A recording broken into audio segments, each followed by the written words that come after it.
Talaga nga naman hong niliteral ni Leila de Lima ang salitang lintik lang ang walang ganti. Kung baga sa English, it's payback time. Medyo nilaliman lang ni Mima ang kanyang boses para intense ang bawat eksenang ganap. So ngayon guys, naniningil, sumisingil, yan na nga, naniningil na itong si Leila de Lima sa may mga utang sa kanya, lalong-lalo na dito kay Aguirre sa ginawa niyang kasalanan. So naniningil na ho si Leila de Lima. Kumbaga, ang dating mga malalakas ngayon, sinisingil na ho ng tadhana ngayon.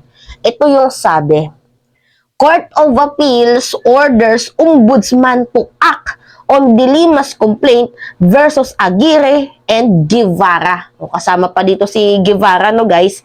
So anyway, ganito ho yung context para alam ho ng nakararami. Siyempre, ang pangit naman ata magkwento si Mima nang hindi nyo pa alam yung context. Kasi guys, noong 2018, nag-file ho si Leila de Lima.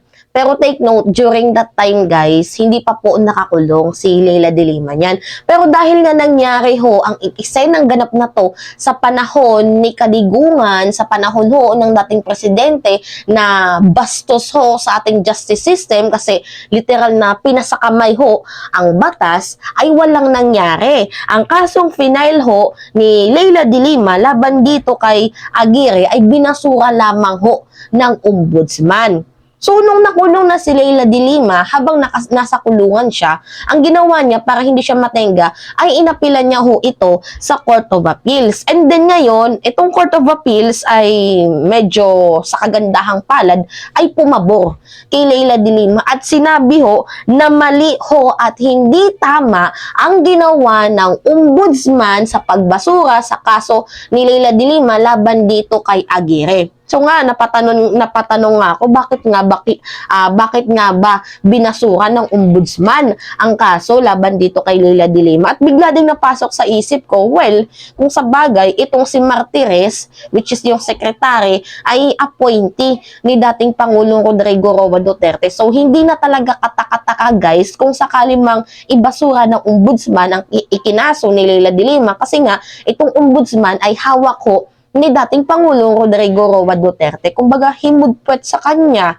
So, ito ding ombudsman na to, may kwento din to guys. Imagine, bago ka makahingi ng salin ng Presidenteng Duterte, dating Presidente Kadigungan, ay kailangan sumailalim ka muna dito sa ombudsman. Dadaan ka muna sa ombudsman. Yun ho yung kwento ng ombudsman. So anyway, ito yung balita.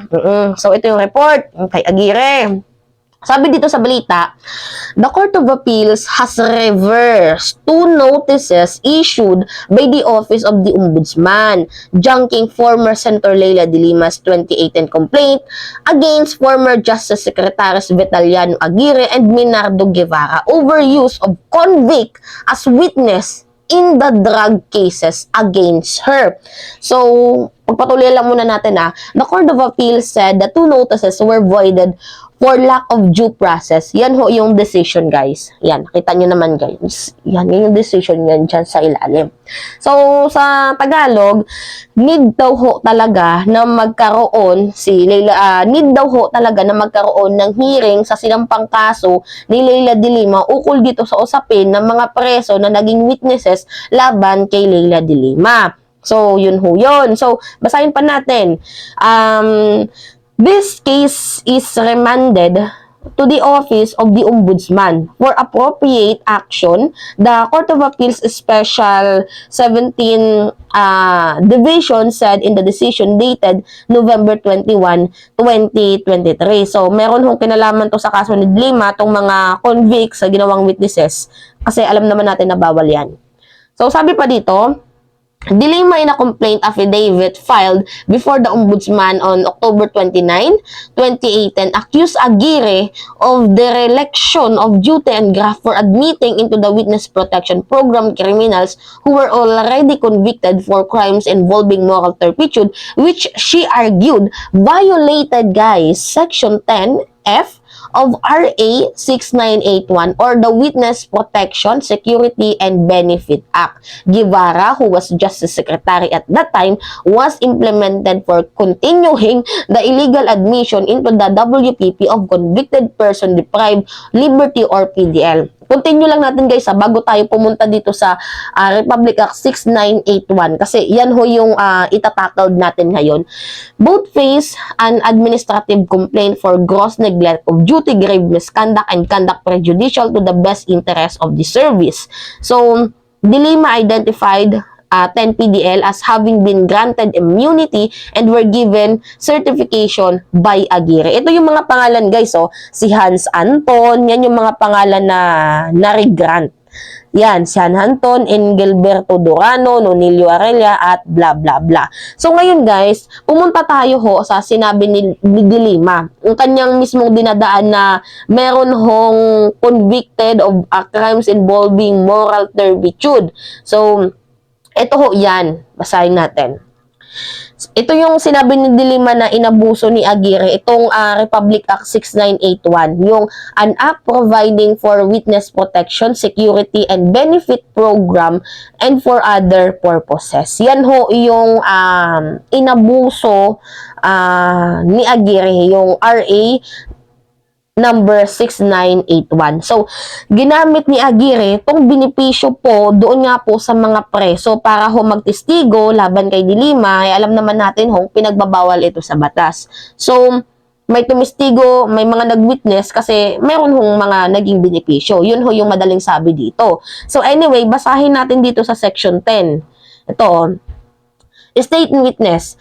Any person who has participated in the commission of crime and desires to be witness for the state can apply, and if qualified as determined in this act by the department, shall be admitted into the program whenever the following circumstances are present. So, letter F, basahin natin He has not anytime been convicted of any crime involving moral turpitude. So, bawal ho ang mga preso na yan.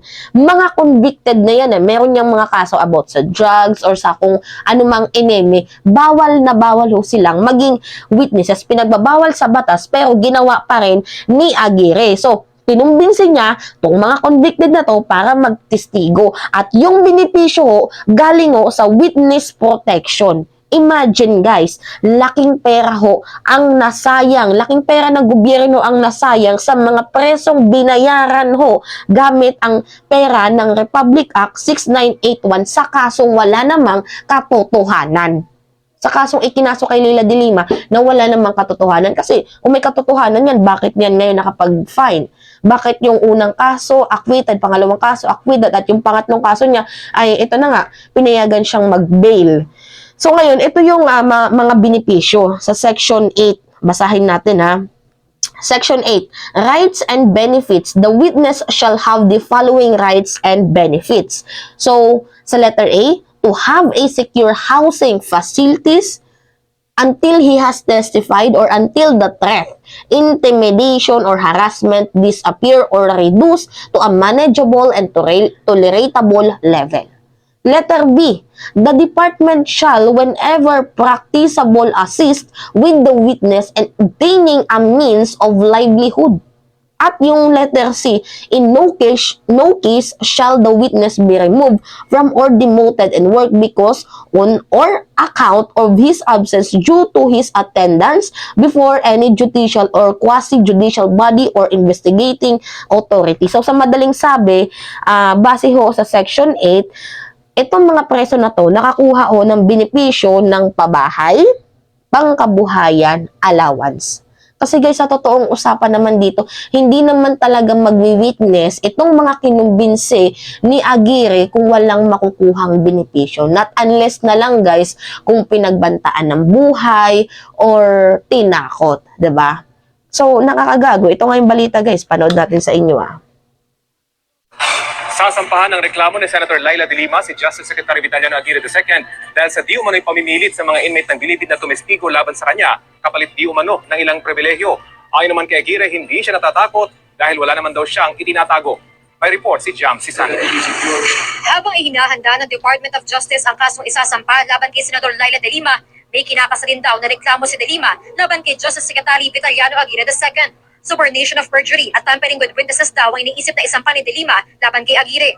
Dahil ito sa pamimilit di umano nito sa mga inmate na tumestigo laban sa kanya sa pagdinig ng kamera ukol sa illegal na droga sa Bilibid. Dahil nga ho dun sa mga pagpipilit nila ng mga witnesses against me and yung mga, at saka yung mga iba pa na mga kinakasangkutan niya na mga skandalo na sunod-sunod na nga ho yung mga ganyan na mga issues against him, including na rin yung latest na scandal na based on the confidential memorandum. Sa confidential memorandum na ibinigay ni Bucor Legal Office Chief Alvin Herrera Lim kay Bucor Chief Benjamin De Los Santos, sinabi daw ng PNP at Bucor na alinsunod sa utos ni Aguirre ang pagpapahintulot sa pagpasok ng kontrabando tulad ng cellphone sa kulungan ng mga drug lords sa AFP Custodial Center kapalit ng testimony nila sa pagdinig sa kamera. Sa isang text message, sinabi ni Aguirre na malaya si De Lima na magsampa ng anumang reklamo. Hindi raw siya natatakot dahil wala raw siyang tinatago. Nauna nang giniit ni Aguirre na hindi pinilit ang mga inmate na tumestigo laban kay De Lima. Giniit din ni Aguirre na hindi totoong minamadali ng DOJ ang pagpapaaresto kay De Lima para sa kasong paglabag sa Dangerous Drugs Act. Sabi ni Aguirre, wala naman silang kontrol sa mga korte. Paggamat itinatanggi ni De Lima na may kinalaman siya sa droga, handa raw siya para sa anumang mangyari dahil alam niyang matagal na raw pinoproyekto ng Administrasyon Duterte ang pagpapakulong sa kanya. I've been preparing for worst case scenario kasi ano po ito? Katuparan lang po yan ng matagal nang inuutos ng Pangulo. Di mo ba ilang beses na po niya yan na sinasabi na he wants me locked up in jail? Ayan. Yan ho yung tinutukoy ko sa inyo. 'Di ba? So, para mag-gets niyo yung context ko kanina about sa binasa nating article na which is yung, ano yung tawag dun? Nawala. Ito. Republic Act number 6981. 'Di ba? Yan ho yung ipipilit na ikakaso ni Leila de Lima laban dito kay Aguirre kasi yung pagpilit niya sa mga inmates, sa mga convicted person na magtestigo laban sa kanya. In the first place, bawal na bawal po yun sa batas. At mismo ginamit ho ni Aguirre ang benepisyo ng Act and Providing Witnesses Protection and Benefit Program for other purposes. Yun ho yung ginamit ni Aguirre para ho tumistigo ang mga convicted person laban sa kanya. Biruin ba naman, sino ba namang hindi magtestigo kung meron ka ng pabahay, meron ka pang pangkabuhayan, at meron ka pang allowance. Anyway, yun lamang ho guys, at it's me again, si Mima Alicia nyo. Tagbabalik ulit para sa ating panibagong video.